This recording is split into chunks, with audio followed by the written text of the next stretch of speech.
Hello everyone. Welcome to another Integritum's free training webinar series. Today's webinar is about NIST and CMMC for government contractors, geared towards the senior leadership. My name is Shawn Martin and I'm the Chief Growth Officer at Integritum. With me is Ab Van, who is our Chief Security Officer and VP Enterprise Solutions. Ab will be diving into the material today. Before we start, there are some housekeeping notes I wanted to mention for those of you who are new to our webinars. First, the recording for this webinar will be sent to you within 24 hours. Second, the slide deck used in the webinar can be downloaded by clicking on the link under File on the right-hand side panel. And finally, this webinar will be conducted as a training webinar, but a Q&A session will be held at the end. Feel free to submit your questions during the webinar through the chat system at the right-hand side panel. So, here's the agenda for the webinar. First, we will quickly go over why cybersecurity safeguards are important. Then, a short comparison of the different NIST standards and CMMC, and then Ab will dive into each of them. That's NIST CSF 2.0, NIST 871, and CMMC 2.0. Ab will also touch on the FAR and DFARs used for cybersecurity in government contracting. We'll then have our Q&A session at the end. Before handing the system to Ab, let me tell you very briefly about Integritum for those of you who are new. As a business unit of Citrix Technologies with over a decade of experience and more than 600 clients, Integritum provides a full plethora of solutions and services for all of your cybersecurity needs, including governance, risk assessment, compliance, pen testing, monitoring, audits, and training. I won't read off the details, and you can refer to this sheet if you download the presentation slides. And here are some of the agencies with which our clients have worked with and we have experience with. With that, Ab, please start by telling us a little about the cyber landscape. Thank you. Thank you, Shawn. Hello, everyone. Okay, let's start with the cyber landscape. I just want to emphasize the fact that because we're going to cover a lot of material today, I might be going too fast sometimes or skip some of the slides. So I recommend that you download the slide deck and refer back to it if there are any questions left at the end. So having said that, let's dive into this training webinar. So these are some of the numbers I put together from 2022 and 2023. Things like, for example, 72% of vulnerabilities are due to flaws in web application coding. 73% of companies in North America use browsers that are out of date, hence vulnerable, and so on. I'm not going to go into this. So the cyber landscape is evolving. The threats are getting more and more, and so companies must be on a constant watch on the new developments and have the proper safeguards for that. Now, I want to emphasize that second part, the leadership involvement. For example, it says only 23% of companies say their cybersecurity metrics are well understood by the board and senior executives. So you can see that there's a problem there. There's a disconnect. Or 46% of companies have identified increased CEO support as a major driver of cybersecurity aware work culture, which is very important because I think most of the cybersecurity attacks these days come through human errors, and we really need to have a cyber aware culture in our organizations. Having said that, let's look at the ransomware attacks picture as well. This was provided from one of our partners. You can see that, in fact, in terms of the number of attacks, IT, technology, and telecom companies have the highest rate or highest numbers of attacks directed towards them. But in terms of the percentage of the industry, of the companies in that industry attacked, things like government, professional services, and education and retail are way up there. So this gives you an idea of the ransomware attacks that we are facing these days. Okay, and then the last thing I want to emphasize before we actually go into the actual training of NIST and CMMC is that cybersecurity is a business decision. It is not a technical thing that you should leave as a leader in your organization. You should leave to your, for example, IT personnel or anything like that. Why is that? For example, take a cyber breach in your company if it happens. There's going to be a lot of resource and energy allocation for the incident management part. Company reputation might be under question. Personnel, I mean, you might lose personnel even, resignations and claims. And then you're going to run into legal problems, cases that might be brought against the company. And then all of this means financial. So all these factors are essentially business decisions, business factors that come into play. So you really should treat cyber as a business decision. There are also fines for some industries if you do not have the proper security standards in place and approved. And as far as the government is concerned, you might, for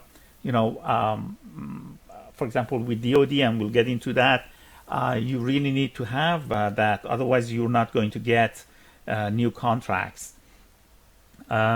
Especially starting 2025, when CMMC is going to be active, that's something to really be prepared for. So who are involved? Who are the people involved in this decision? The CEO, the CFO, the legal people, the CIO, obviously, the CISO, even HR and other people. All of these become involved. And that's why cybersecurity is a business decision, and senior leadership in all companies should be aware of it. And this training as a whole is geared towards that type of senior leadership in companies. So I'm not going to go into very technical details. I just want you to have a general understanding of these standards as we go along. So let's start with a comparison before we go into each of them separately of NIST and CMMC for government contracting. So this table, I've tried to make it very simple and understandable for non-technical people. So we're facing with NIST CSF 2 Cybersecurity Framework. I'll go into details in a minute. We are facing with NIST 800-171 versions 2 and 3. 3 is coming out soon. And then CMMC version 2, 2.0, and the ramifications of those. And of course, we always have FARs and DFARs in our government contracts. Now, essentially, under the column type, I'm trying to explain what these cover. So NIST CSF essentially gives you a high-level general idea of what should be covered, what cybersecurity measures should be covered. It's not going to tell you how to do that. So that's the thing about cybersecurity framework, the NIST CSF 2.0. It's essentially talking about what's. But when you go into NIST 800-171, which is about CUI, and I'll get into CUI later, it's essentially about control. So it's explaining hows and what you should do, in fact, to get that done, to get that security implementation for CUIs. CMMC 2, again, is both what's and how. So it gives you the requirements and also tells you the controls and the way that you should actually make sure that these requirements are met. And then FARs and DFARs are obviously based on where they're cited in your contract.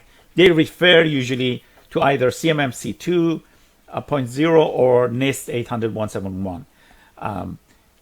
Under the mandatory column, you'll see that NIST is not NIST CSF 2.0. The Cybersecurity Framework is not a mandatory thing, so you do not have to go after that as far as a government contractor. But for NIST 800-171 and CMMC 2.0, yes, they are mandatory. Anywhere you're working with CUI and that the FAR and DFAR is mentioned in your contract, you have to go for NIST 800-171. And for CMMC 2 starting 2025, it is a requirement by DoD, so you have to abide to it. And then who approves? Obviously, cybersecurity is not mandatory, so there's no approval for that. NIST 800-171, it's essentially checked by DCMA, DIPCAC, DIBCAC. It's an organization within them. Although you actually upload it, you don't communicate with them directly. You upload it, and then they check it. CMMC 2.0, there's an organization, Cyber AB, and that organization and the companies under that, in terms of the companies it has approved, are responsible for approval of your CMMC 2.0 adherence, which starts from 2025. So having said that, I now want to go into each of these three different standards, and then we'll touch a little bit on FAR, DFAR as well later on. Okay, let's start with NIST CSF 2.0. So what is NIST CSF 2.0? The NIST Cybersecurity Framework provides a voluntary guidance, so it's not mandatory, that helps organizations, regardless of size, sector, or maturity, better understand, assess, prioritize, and communicate their cybersecurity efforts. So essentially, it's not a mandatory thing. It just gives you a better idea. And it is, I think, a very good general framework, especially for high-level leaderships to understand what cybersecurity is about, because it's concretely defines everything. So I recommend that you actually dive into this and try to understand how it works. And the good thing about it is this: it provides a common language between the technical people and non-technical people in the company. There's usually a disconnect in companies between the high management and high leadership, in which they don't understand the technical jargon, and then the technical people who want to, step forward in the cybersecurity standards and everything. But the good thing about NIST CSF2 is that it provides a common language so people can speak together. What it is not, it discusses the requirements but doesn't cover how to. In other words, how to implement those requirements. It discusses what, but not how.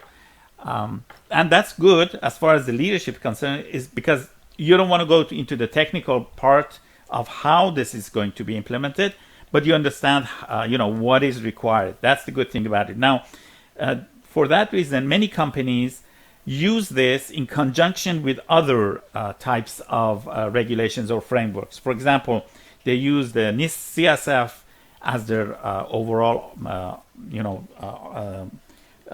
standard, and then use it in conjunction with ISO 27001 or even NIST 800-171 to actually do the implementation and the how of it. So let's move forward from here. Let's look at the functions of NIST CSF, or they call it core. There used to be 5 of them. So there used to be identify, protect, detect, respond, and recover. Now they have added govern.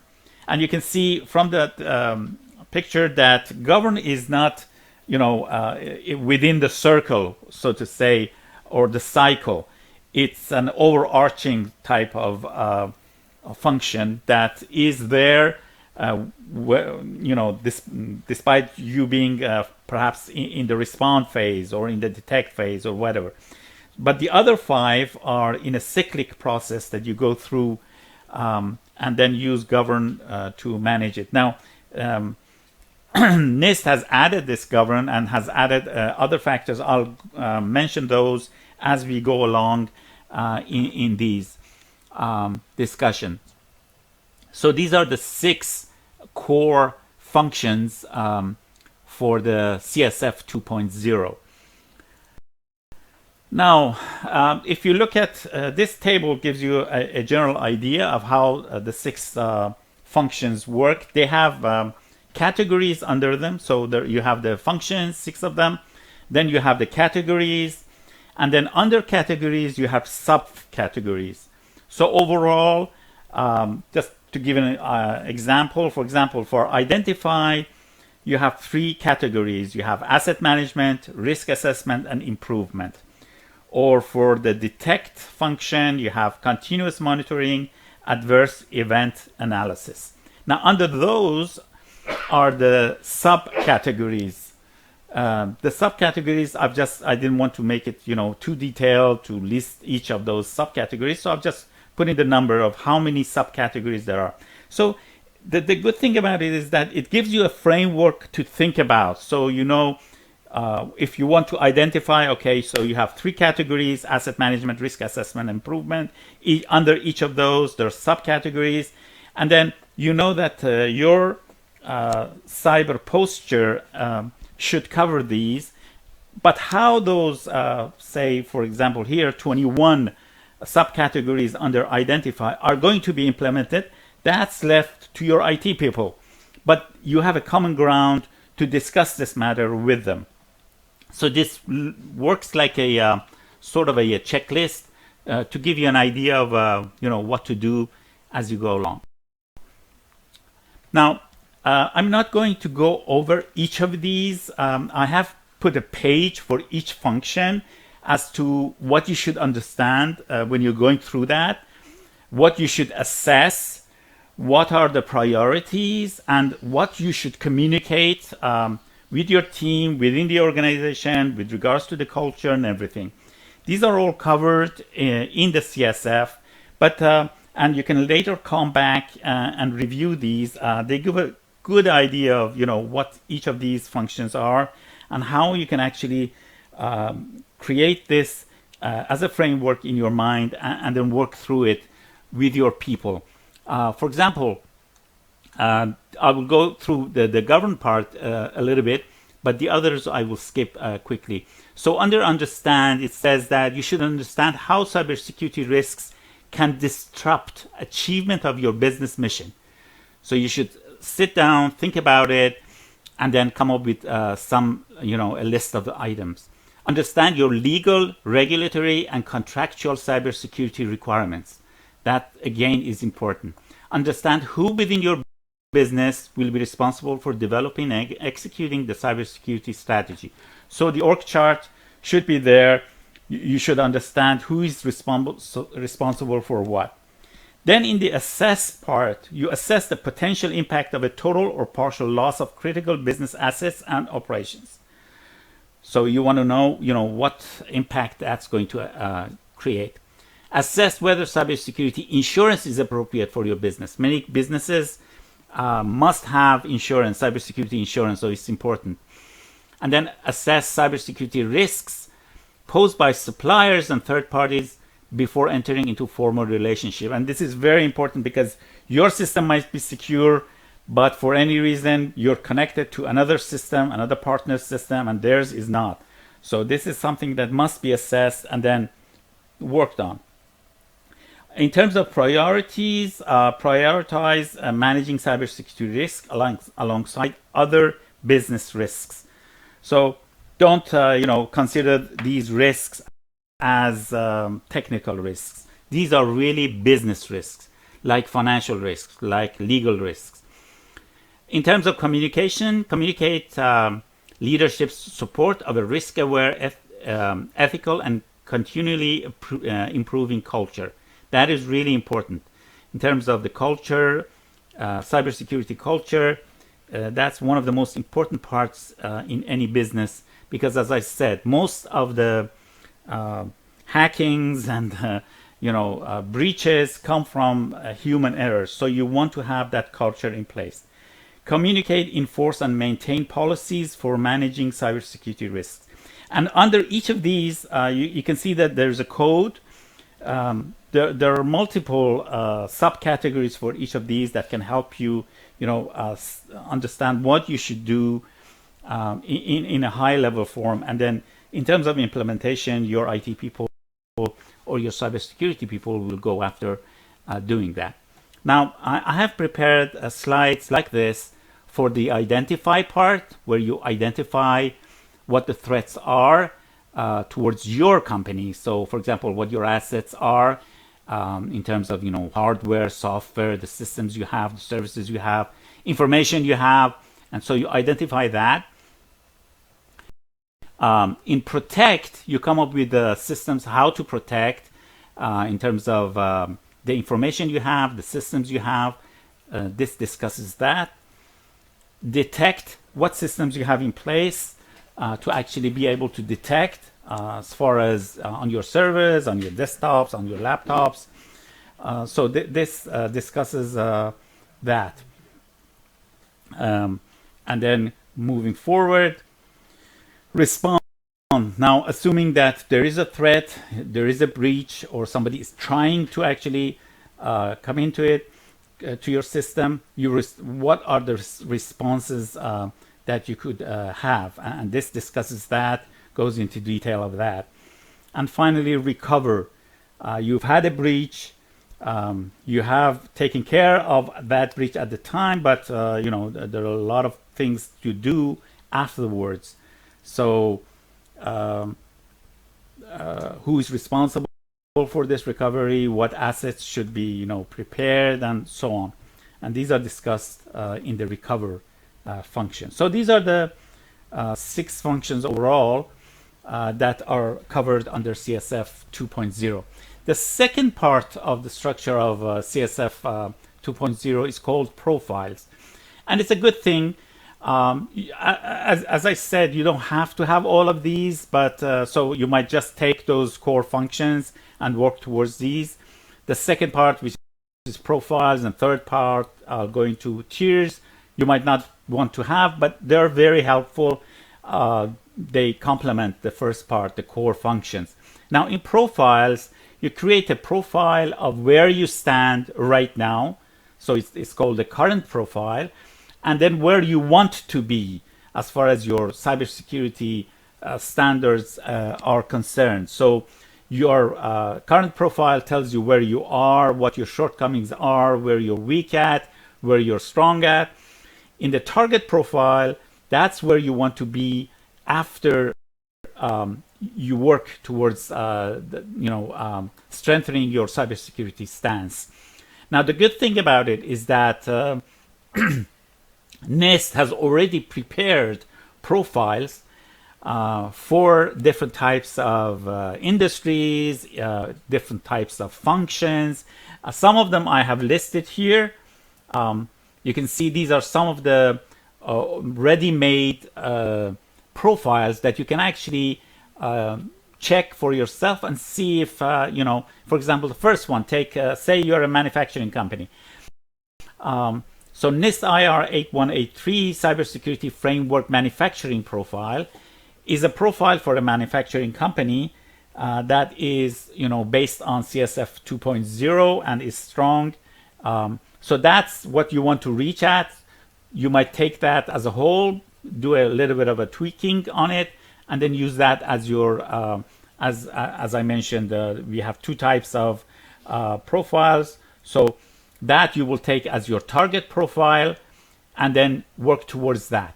So these sample profiles or prepared profiles that the government has prepared are very much useful. So there are for manufacturing, for maritime, communication sector, election even infrastructure. So there are a lot of them. There's also, if looking towards the end, there are types like specifically for DDoS attacks, botnet, cybersecurity, ransomware. So you might have specific profiles that prevent any types of attacks like that, and then use that profile against your current standing and try to reach the standard profile that NIST has prepared. So that's something with regards to profiles that you can actually look into. Now, the third part of the structure of the CSF2 is called tiers. Tiers characterize the rigor of your cybersecurity governance and management practices. So essentially, there are 4 tiers that they have specified. Tier 1 is called partial. So people are more or less, you have an ad hoc system in place. Tier 2, risk informed. People are informed, but your system is not very well in place. Tier 3, repeatable. You have systems in place. And then Tier 4, adaptive, which is the highest level. Now, this is what comes with CSF2. Companies come and change these tiering, different tiers to their own requirements.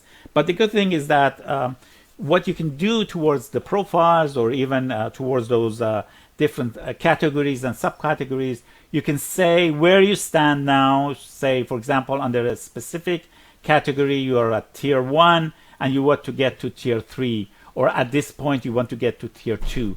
So it gives you an idea of how to actually move forward, gives you goals to move towards those goals. So in summary, I'm going to go over the overall important points about NIST CSF 2.0. It's geared towards senior leadership in companies such as CEOs, CTOs, CIOs, etc., while making a common language.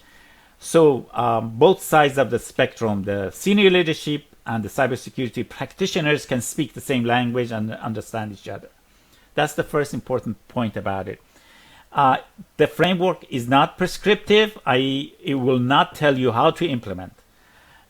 Instead, it makes the leadership aware of the requirements and the what, and then you can always complement it with prescriptive frameworks or standards such as ISO 27001 or NIST 800-171. The framework has moved away in the recent years, and with this one, from being solely for critical infrastructure.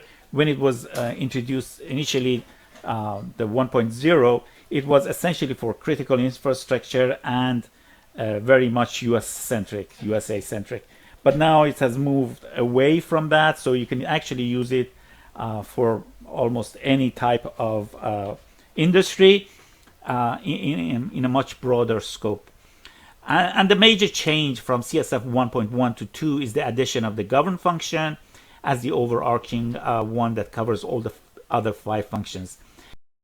Now, there's one important factor. I didn't want to go into details of that, but you should be aware of it. This function also includes a new category. The function, I mean govern, has a new category called Cybersecurity Supply Chain Management. So it goes into details of the supply chain management. As I mentioned, you might have you might have a very good cybersecurity stance yourself, but your supply chain covers other companies, and they link to your system, and their system is not breach proof, so to say, and you're going to run into problems. So this covers that and tells you how to actually manage your supply chain as far as cybersecurity is concerned. So this is overall what NIST CSF 2.0 I wanted to cover for you. Ab, there are a lot of questions. Let's answer 2 and then leave the rest for the Q&A. Do you agree? Okay. Kerry has a good question for you. How does incident response work into this NIST CSF 2?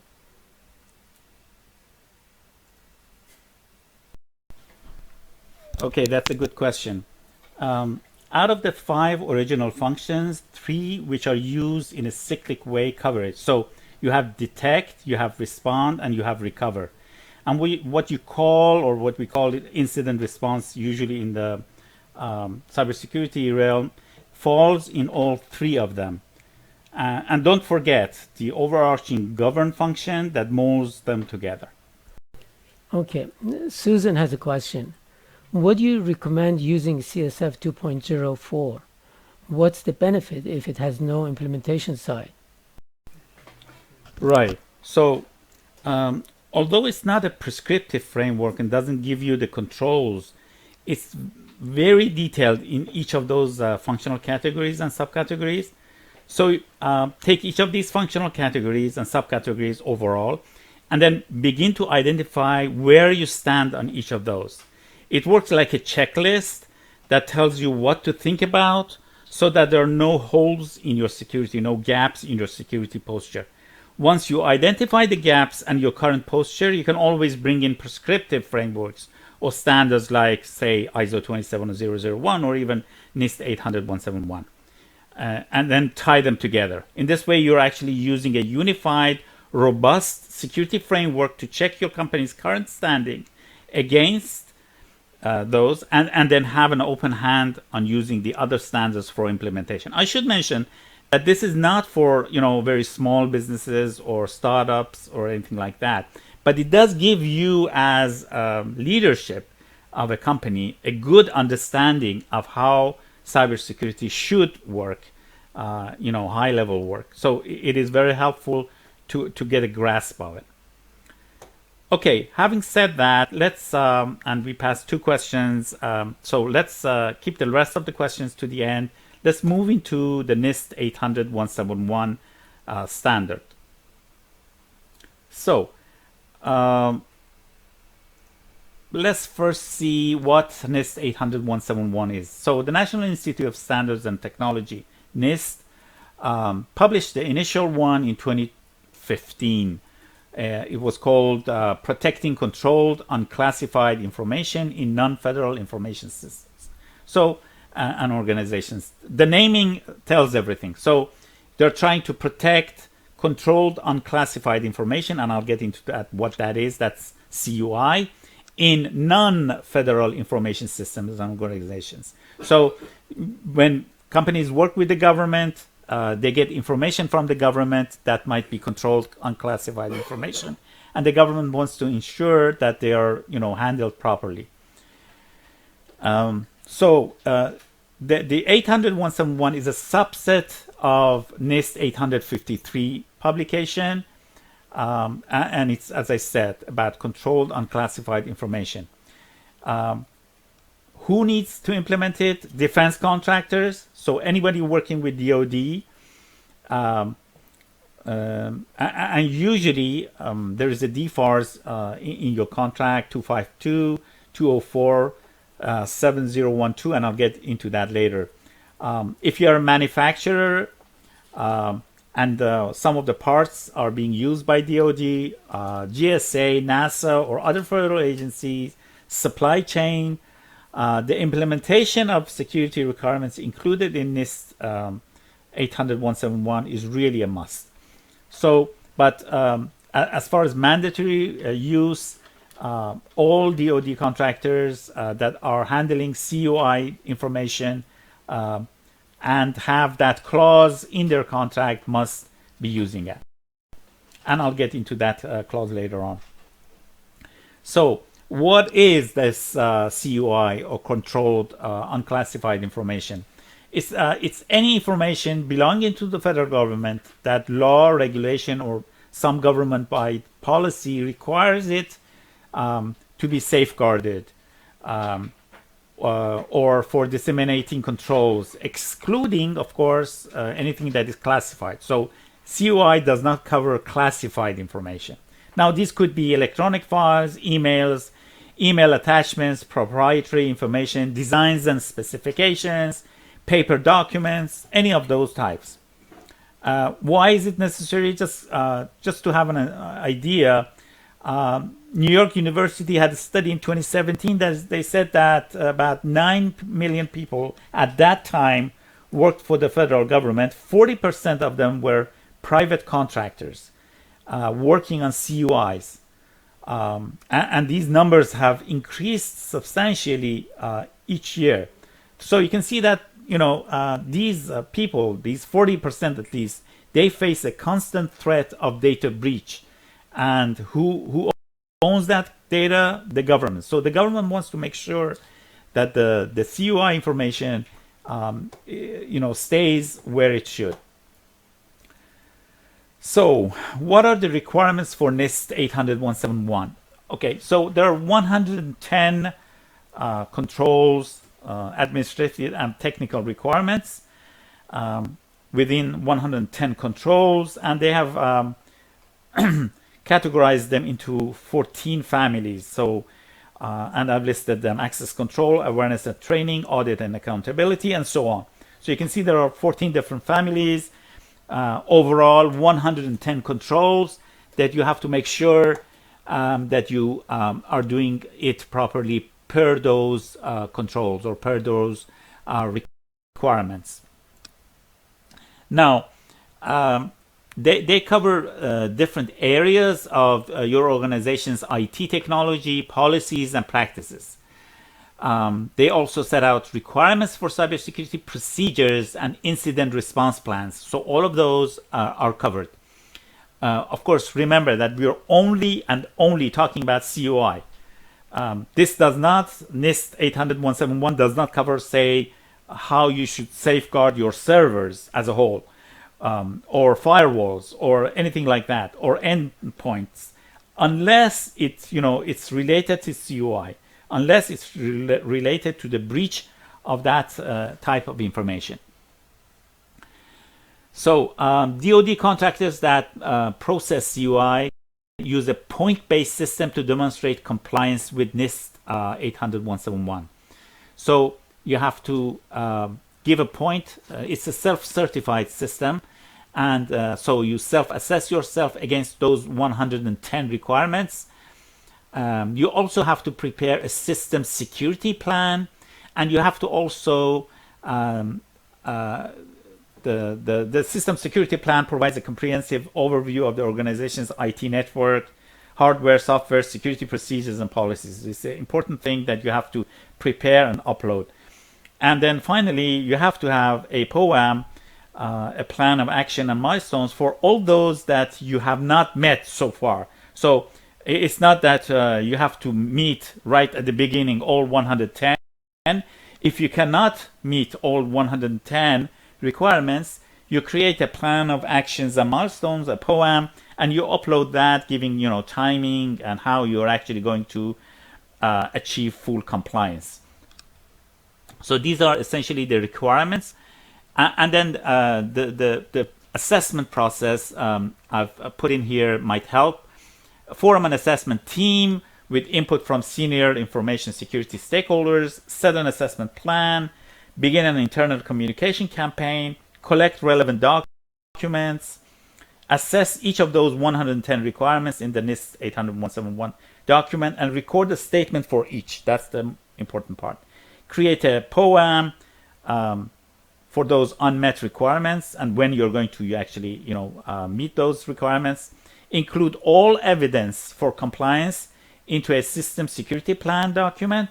And then finally, when you've prepared everything, you have to upload the SSP, the system security plan, the POAM, plus the required documentation, which are the policies, procedures, and processes, as well as control implementation evidence, snapshots of different things, to DoD's Supplier Performance Risk System, the SPRS. So that's the place that you actually upload to for being compliant with 800-171.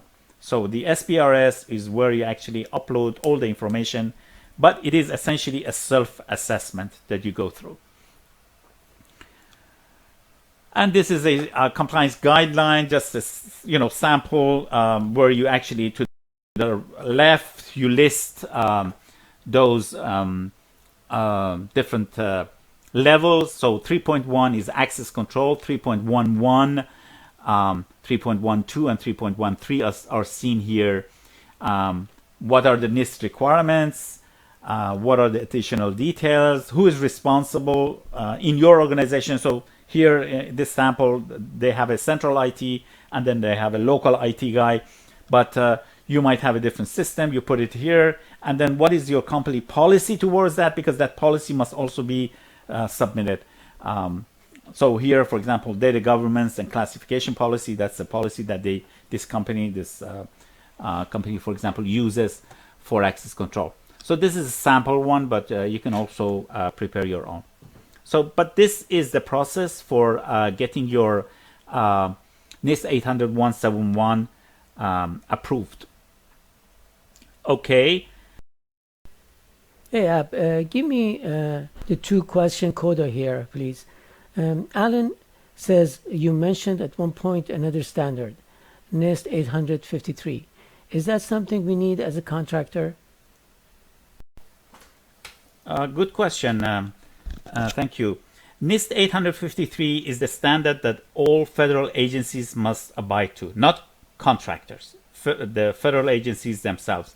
However, if you're a contractor that has direct access to an agency's infrastructure or database, then you would need to do that. For example, say AWS, because they're hosting a government cloud system. So they have to actually abide to it.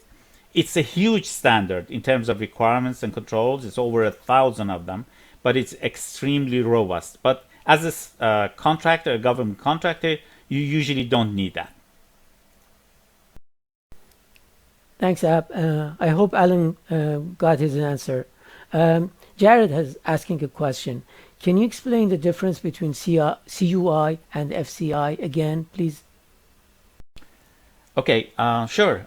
CUI is controlled unclassified information, meaning that although it's unclassified, it's owned by the government, and the government wants it to be in proper hands and used per their requirements. As mentioned, it might be, for example, a drawing of an Air Force base that is to be constructed or something similar. But FCI is federal contract information. That is the information that is, for example, distributed with a solicitation, is much more open. So there are two types. They're more concerned with CUI rather than FCI, although there are some requirements with regards to FCIs, but essentially FCI is common information that is available to everyone on the SAM website. You can download all of that. But CUI is controlled unclassified information that the government is wary about, so to say. Okay, so now let's go into CMMC 2.0. Okay, so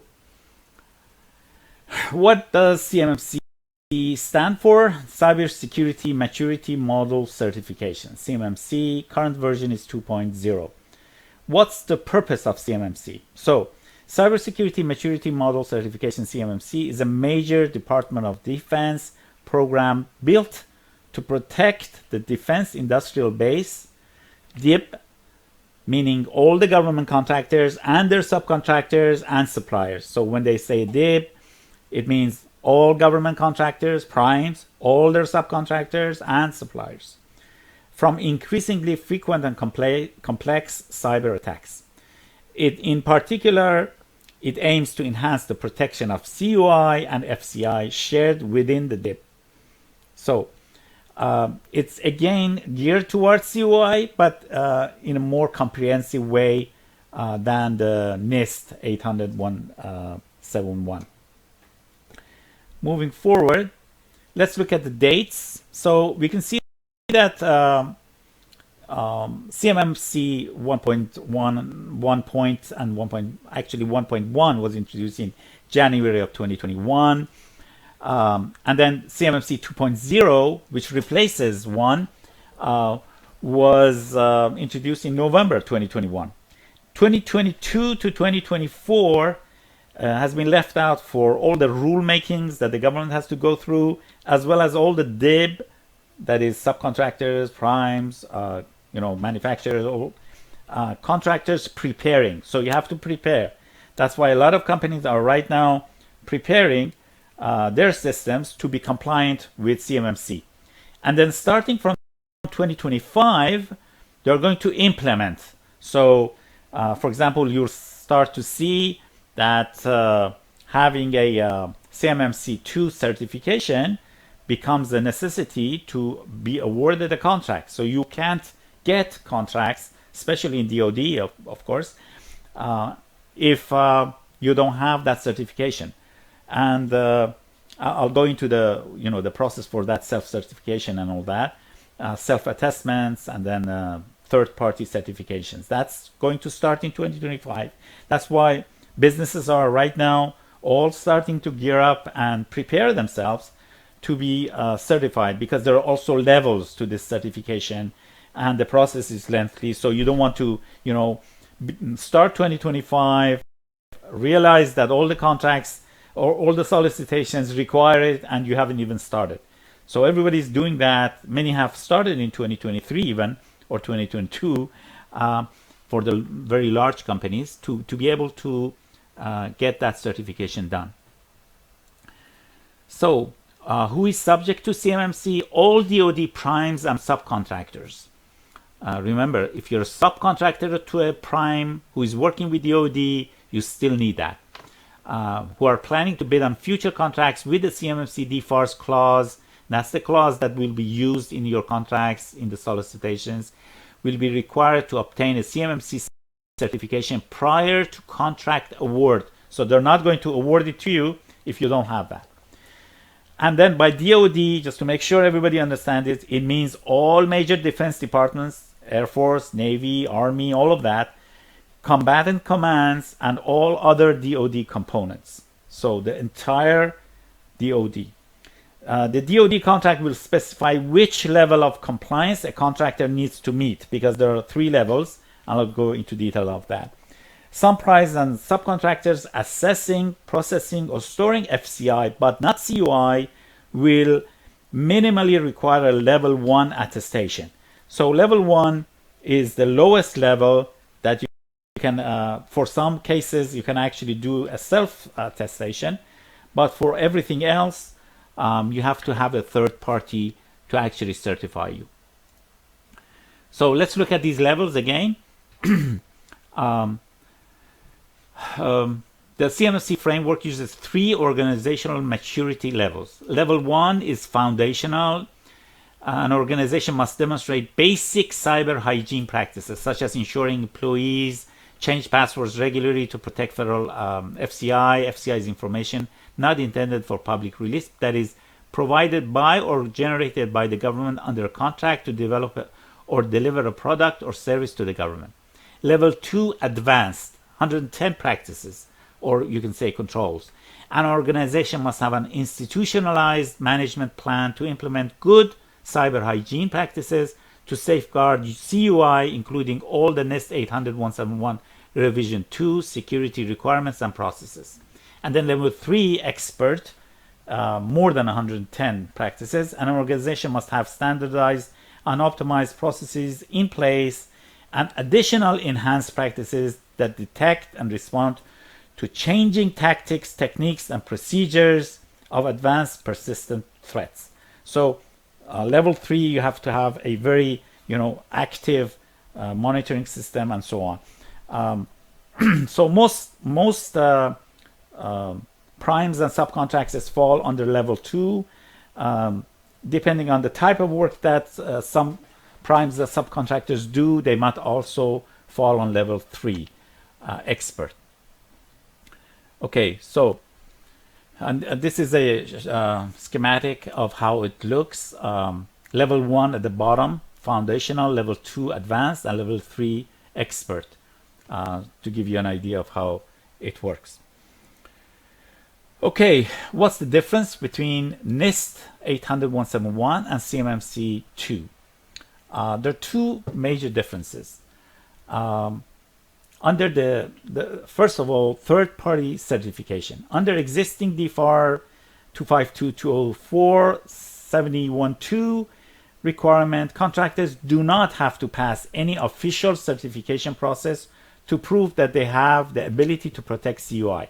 So for NIST 800-171, you don't have to get a third party to approve you or anything like that. It's a self-assessment. While some behaved responsibly and took cybersecurity seriously, many merely developed a plan for how compliance would eventually be achieved in the future. So many companies didn't actually do much. With CMMC 2.0, that's going to change because third-party assessment organizations must come in and approve your system. So that's the first difference. Second difference, mandatory certification. NIST 800-171 compliance was presented by the DoD as a competitive advantage in the tender process. Just a competitive advantage, and nobody actually looked at it. To work with the DoD in the future, all contractors will eventually be required to either attest to their CMMC 2-point compliance status if they're level 1, or obtain a CMMC 2 certification from third-party assessment organization for level 2 and 3. So mandatory certification and third-party certification. These are the two major differences between 800-171 and CMMC 2.0. So what's the certification process? There are three types of organizations involved before I go into the actual process. You have the CMMC accreditation body. It's called CyberAB accreditation body.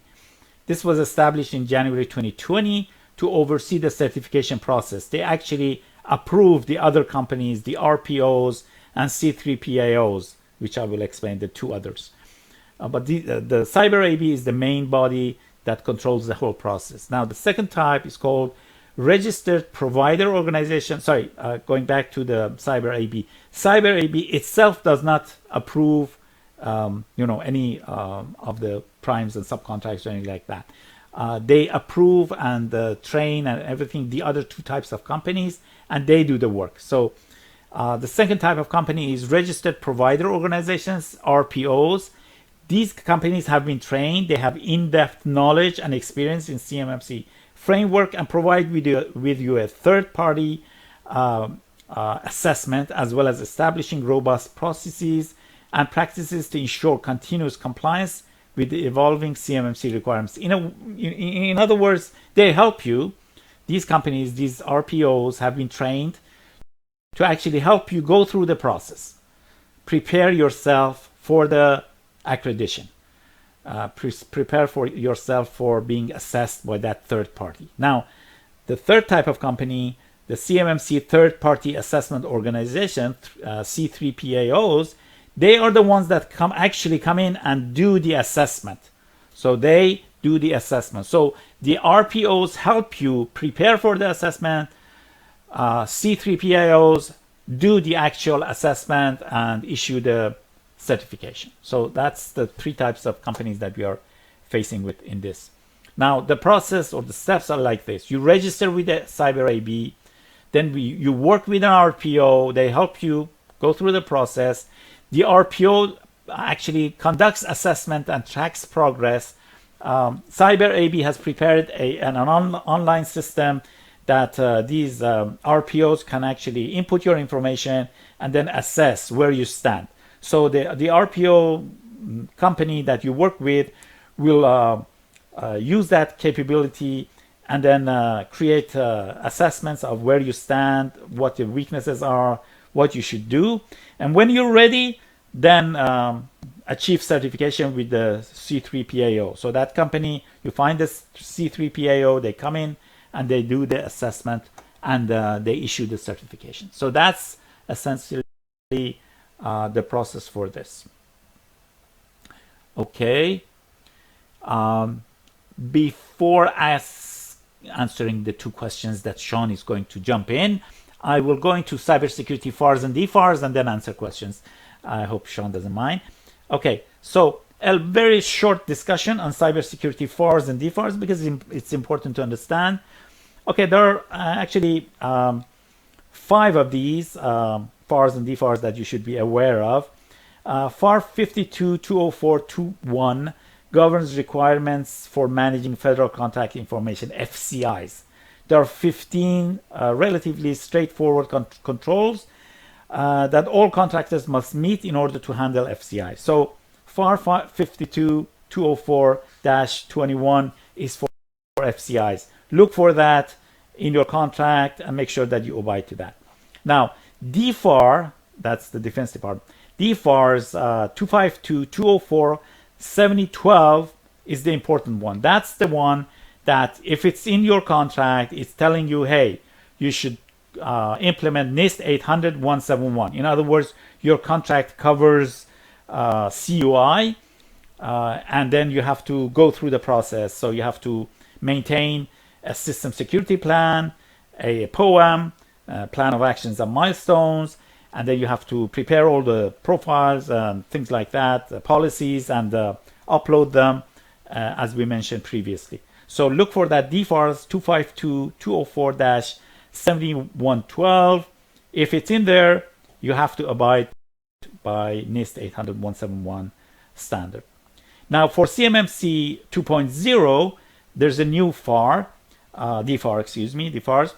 252-204-7021 is the one that if it's included, and it will be included starting 2025, it means that you actually have to go through the CMMC2 accreditation process. So that's the DFARS that will be used for CMMC 2.0. Now, I did mention for DFARS 252-204-71-2 was for NIST 800-171, but the problem with that was that there was no enforcement in that. So even though it said that you should have it, there was no enforcement. So what the government did was they issued two new DFARS, DFARS 252-204-71-9 and 7020. These are the interim part, so to say, before CMMC2 comes out. So with these interim rule and with the inclusion of these DFARS, you are required to perform the self-assessment. So it's a contractual obligation for performing a self-assessment against NIST 800-171. So you make sure that if those are in your contract and you do not self-assess, you are in breach of your contract. So make sure that if they're in your contract, you actually go for NIST 800-171 standard and try to self-assess yourself against that, per the discussion we had earlier. So better stop here and answer the two code of questions that Shawn has, and then we can move forward. Thanks, Ab. We have a couple of questions I wanted to add in. Steve is asking, how do I know if I need to get prepared for CMMC or not? Okay, yes, this is a question that pops up a lot. First, if you're working with any of the DoD major commands or sub-agencies, then you need it. I mean, without question. Also, check the DFARS clause in the solicitations that you're bidding under, and if DFARS 252-204-7021 is included, then you need it.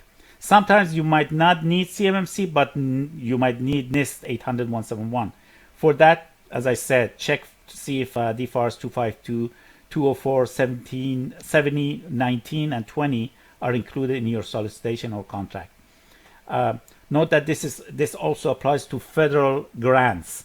So federal grants, if they cover CUI and that sort of thing, you might need to have certifications for self-assessment for NIST 800-171. Great. Now Julie is asking, I'm a contracts manager and want to know what happens to contracts that we have already been awarded but running to 2025 and onwards.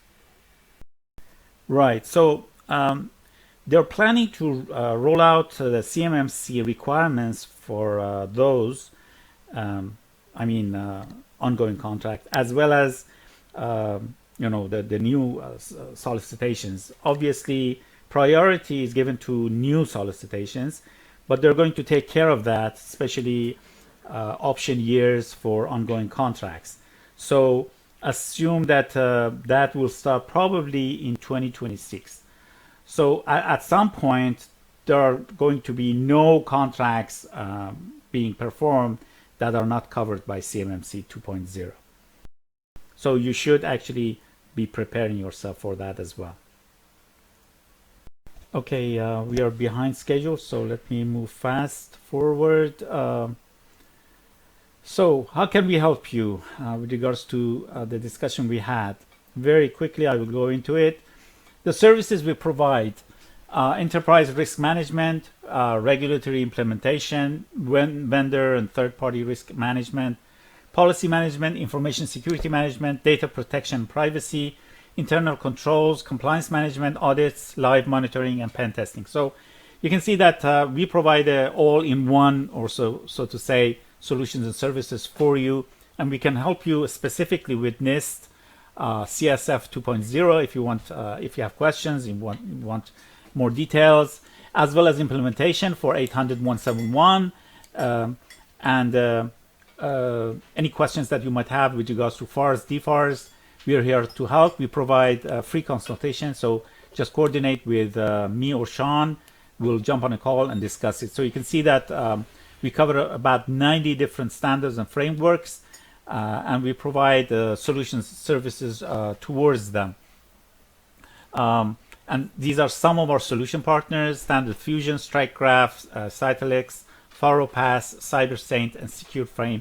So depending on your need, depending on the structure of your system, the type of industry you are, we will pick the best solution partner for you and work with you and get your cyber defense up, as well as going through even audits if need be to prepare you. So having said that, we arrive at the Q&A at the end, and here Shawn can start asking the questions. Looks like we've run out of time. Let me ask one more question at least. Mark is asking, what with regards to the RPOs, do we go out and select an RPO to work with? Yes, exactly. So if you want, but if you want more information on how to find them, let me know and I can send you the list of approved RPOs. So that's simple. Yeah, but essentially, yeah, you go out there, find the best that you can work with, and you select them, you start working with them. Apologies everyone for running out of time, but we have your questions and I will reply to each by email. Thank you again for participating in Integridum's webinar, and we hope to see you in our future webinar. Thank you on my part as well, and I wanted to also show the slide that has our contact information, both Shawn's and my contact information, both telephone number and email, in case you want to contact with us. Thank you again for participating in our webinar, and hope to see you in our future webinars too. Thank you.